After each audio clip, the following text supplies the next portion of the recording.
আসসালামু আলাইকুম রহমতুল্লাহি বারকাতু। কেমন আছেন সবাই? আশা করি ভালো আছেন। মোরা সবাই ভালো আছি আলহামদুলিল্লাহ। আজকে মোরা যাইতেছি মোগলগঞ্জ যে বালুর মাঠে বিশাল বড় এক গরুরাট। এই গরুরাটে যাইতেছি, দেখা যাক ওখানে কোন ধরনের কী গরু আসছে। যাই হোক, মোরা দেখতেই পারমু অনেক বড় বড় গরু দেখা যাইতেছে, কিন্তু মোরা আমাকে সামর্থ্য অনুসারী গরু কিনবো আলহামদুলিল্লাহ।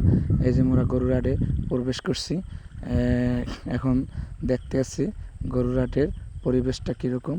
না অনেক গরুই দেখা যাইতেছে। এই যে বড় বড় একটা গরু দেখা যাইতেছে, ঠিক আছে। মোরা ৬-৭টা একটা গরু কিনবো আলহামদুলিল্লাহ। তাতেই এই দেখা যাচ্ছে বড় বড় গরুর ভিডিও করলেও কিন্তু গরু কিন্তু মোরা ছোটোটাই কিনবো।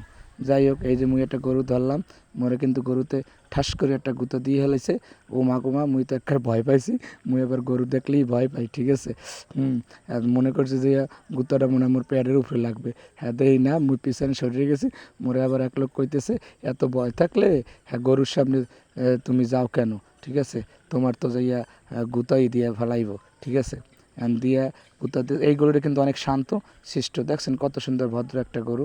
যাই হোক, দেখার মতন একটা গরু। ও গুঁতাও দেয় না, কিছু না, কি সুন্দর ভদ্র নম্র। আদর করলাম, ভালোই লাগলো আদর করতে।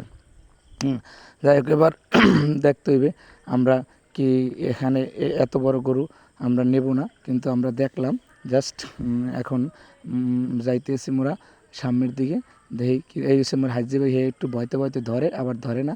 দেখা যায় গুঁতো মুতো দেয়নি, এই জন্য মুখ কইছি তোর ভয় নেই, ভয় নেই, ধর ধর ধর। এরপরে একটু দূর দিয়ে ধরে, আবার দেখি গুঁতো দেওয়ার ভয়তে আবার সরিয়ে আয়, বুঝছেন।